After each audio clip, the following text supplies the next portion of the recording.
It's now time for our powerhouse panel. In cannabis, it's hard to get a better panel than this one. Staci Gruber is an associate professor of psychiatry at, at Harvard Medical School. Her research participants affectionately call her the pot doc, and she's also a member of CPAIR's Center of Excellence, CPAIR being the sponsor of our program today. Nicole Elliott is the director of California's Department of Cannabis Control, and she's here, and California has the largest illegal cannabis market in the world. It's had a cannabis market really in place, in particularly medicinal for 25 years, I just learned. A lot I'm learning in this show today. And finally, Michael Dundas is the founder of Navigaire Advisors. He's an entrepreneur, an attorney, and investor in the regulated cannabis industry. It's really great to be with you all. Let me just start out with Dr. Gruber for a second. And I have been very honest today. This is a pretty new topic for me. I've been learning a lot. A lot does not make sense about this industry. It's been very refreshing to have. But I'd love to talk to you about some of the greatest myths that prevail out there in this country about cannabis. I was just interested, I ran out of time with Dr. Mace, Representative Mace, such an interesting interview, but I kind of want to know what the currents are in her own caucus on this topic and how much myth dispelling she's engaging in. So I'd love to kind of get a snapshot from you about the biggest myths that we have out there that you think need to be undone by science. Sure. Well, first, thanks so much for inviting me to be part of what is really an extraordinarily important topic. And I'm delighted to hear that you're learning something, because I think that's the very most important thing that we do, right? We try to help educate people. Truth through science, not rhetoric, not emotion, but science. And I think when we take a step back and realize, like you just mentioned, it was legalized in California in 1996 for medical use, 1996. So that I sort of think of that as a re-legalization, because cannabis was part of our culture. It was part of our U.S. pharmacopoeia in 1850. It didn't require a doctor's recommendation or certification. Cannabis was prescribed for various indications and conditions. It's been around for a very, very long time. When I think about the greatest myths and the things that we want to help people understand more effectively, we tend to use one word, cannabis or marijuana, to describe everything that comes from the plant. Everything. And unfortunately, there's a bit of misunderstanding with regard to how the plant works and what different constituents in the plant might be able to confer with regard to potential benefit versus potential damage or decrements, especially in our most vulnerable consumers, our youngest folks, and perhaps even our oldest consumers. So the first myth I would like to dispel is not all constituents are created equal. Not all cannabinoids are created equal, right? And one size does not fit all. Very important to consider the type of products which are typically dictated by the goal of use. Recreational cannabis consumption or cannabis use is not the same as medical cannabis use. Our medical cannabis patients are very different from recreational cannabis consumers. That's first and foremost. When you have a goal of changing your current state of being or getting high, which is absolutely fine, no judgment here, you're going to gravitate towards different products and perhaps modes of use relative to someone who might be literally interested only in addressing symptoms. It's a very, very important distinction from where I sit, and something that a lot of folks don't necessarily understand. It must all be one thing, and it isn't. So that's the first. So let me ask you just another follow-up question, and then jump to Nicole and to Michael. But I guess the question that's sitting there for me, and I'll tell everybody, we have this great interview coming up. I've already done it with Dr. Nora Volkoff, who's the director of the National Institute on Drug Abuse, and as she kind of goes in, I'm just interested in the science element of this. How do everyone I talk to in this industry is not anti-regulation. They want the right regulations, which have to kind of come with the guardrails of science. When I kind of look at the science question, there's so many different limits on the science and getting the science right.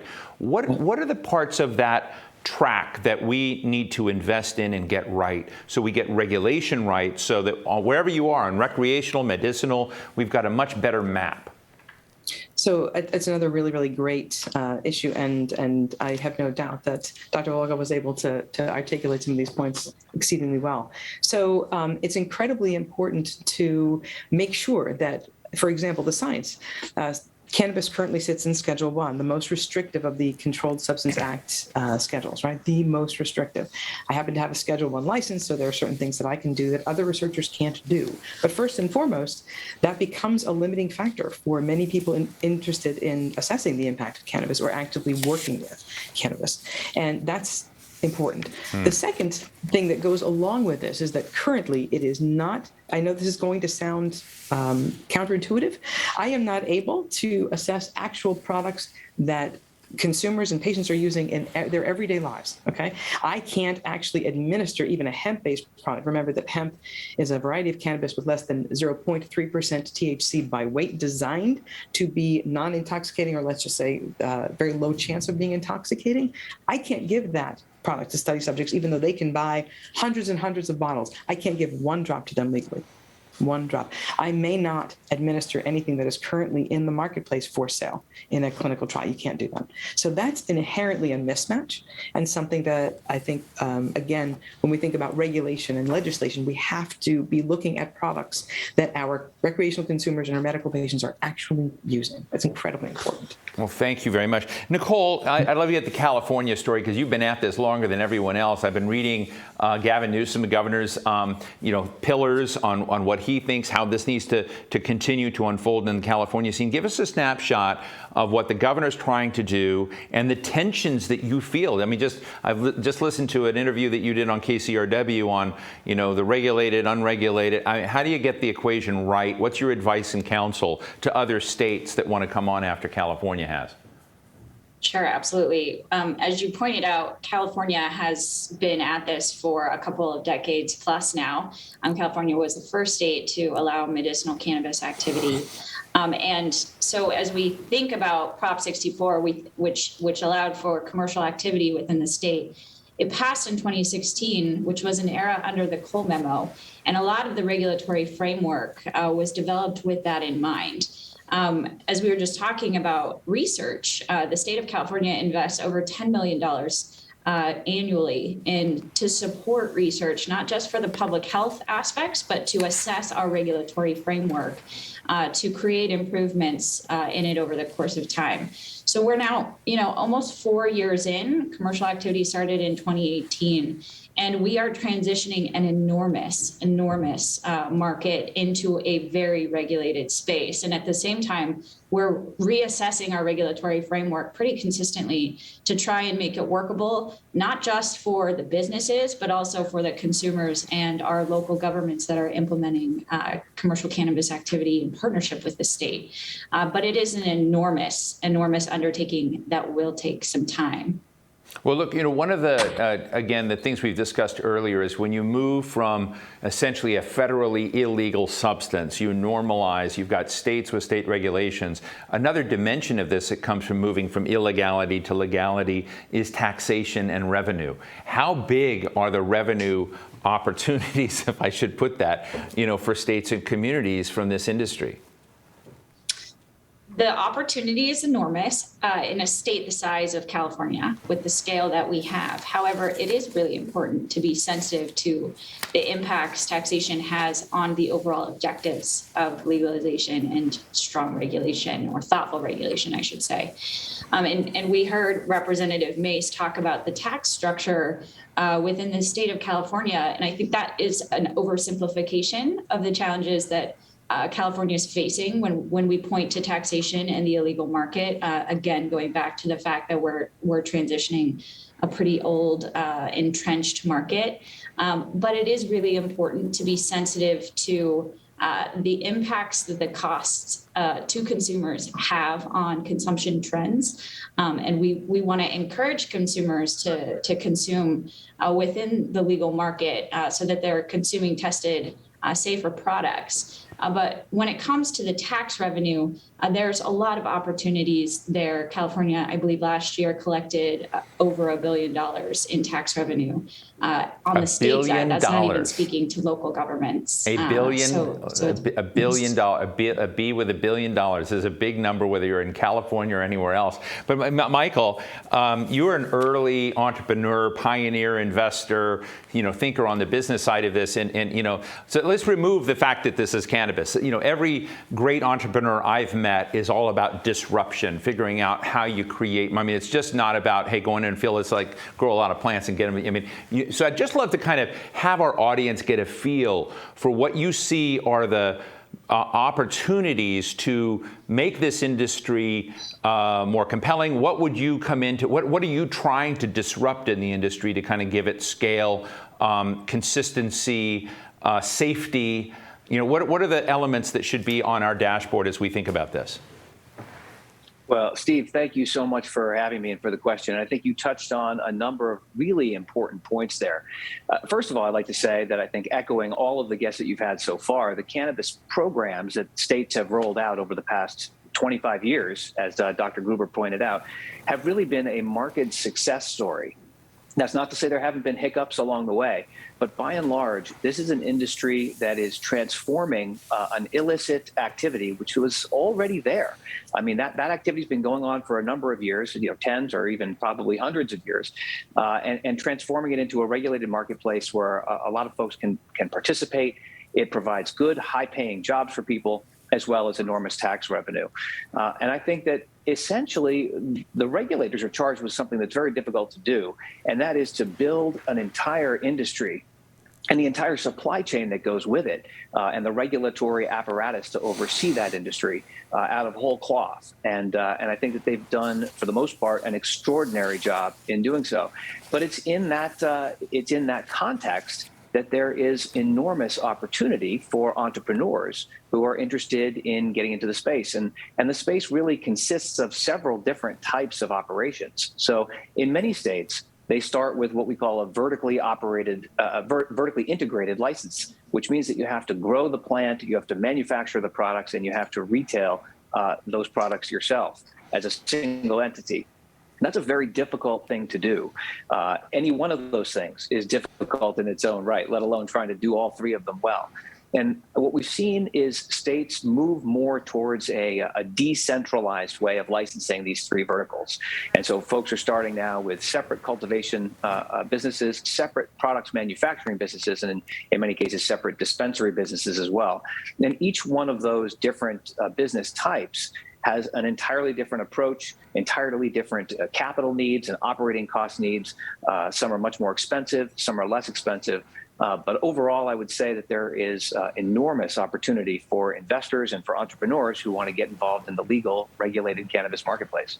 Do you see a day, Michael, where this industry and the different way it comes evolves to a point where you have as natural and consistent a flow with, say, a regulator, like the FDA, as you do, say, with smoking and alcohol? I mean, do you? Because I have to say, as vaping and science and others become applied to some of these industries, at least the ones I know have worked out to be very important data-driven relationships with the FDA, and lots of new opportunities have opened up that are actually end up being with less risk to the consumer and to the user. But I'm just wondering if normalization in the long run, what it looks like. I think we are certainly headed towards a more normalized regulated cannabis environment. There's no question about that. And we see that as these businesses have evolved over the past 10 years, as we've gotten more states that came online for medical and adult use. We're really starting to see competitive pressures, market pressures coming to bear on these companies, focusing these businesses into specializing in certain areas. And I think that, as Dr. Gruber pointed out earlier, because of the federal prohibition, there has been this, extraordinarily draconian lack of real data for folks to work with. And that's slowly starting to change. I will say that I think that it's been a very interesting experiment in sort of federalist nature of our government here, how these states have all sort of spontaneously promulgated these independent regulatory systems. And I would echo some of the comments earlier, and this is where I think that the State Reform Act really nice balance in allowing the state regulators to continue to choose to do what they do. State regulators have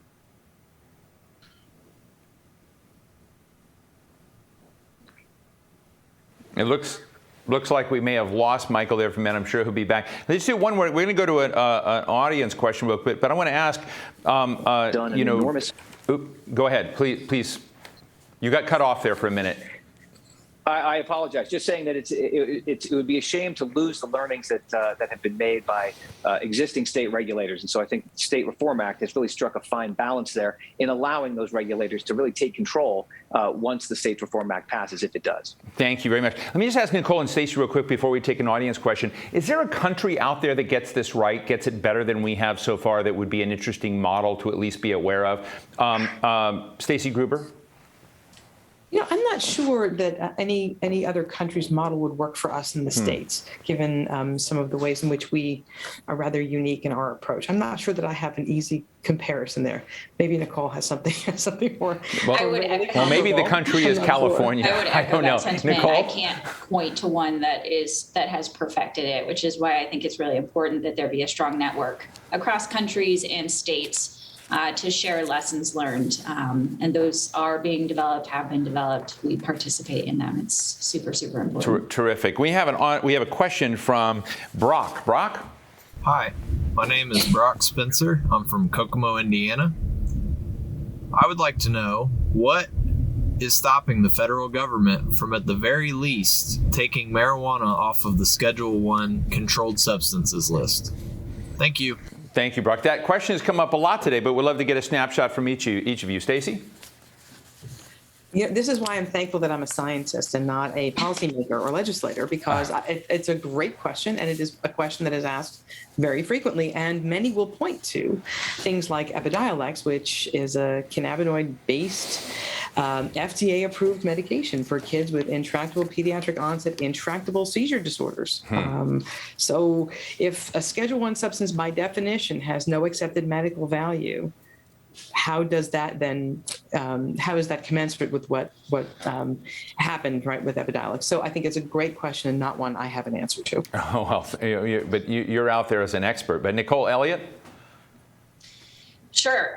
Well, I'd like to say it's because of a lack of potentially shared objectives, but ultimately it comes down to political will to do something super challenging and to do it thoughtfully. But that's what I would say. It's a lack of political will. Michael? I guess I would say, federal cannabis policy, as has been observed earlier on this show, started with really quite ill intent. And I think that as our culture has evolved, we have seen inertia, frankly, on the part of the federal government. I think we've seen this happen in a number of issues where states and the people take a proactive stance, get out way ahead of the federal government, and it oftentimes takes the feds some time, and they lag behind. But I do think that, with what we're seeing now, cannabis's time has finally, hopefully, arrived. There are a number, as you know, of different legislative proposals out there. I think the State Reform Act is just the latest and, in my view, the best. But I think that it's really now only a matter of time. I couldn't say that necessarily 5 years ago. Well, I think also to hear Senator John Hickenlooper and Representative Nancy Mace say so directly that it had to change. I mean, they both made that statement unambiguously, is really interesting. I don't think you could have imagined that, just a few years ago. So Dr. Staci Gruber of Harvard Medical School, Nicole Elliott of the California Department of Cannabis Control, Michael Dundas of Navigaire Advisors, thank you so much for joining us. Great conversation. I hope we can do this again. Thank you. Thank you. Thank you.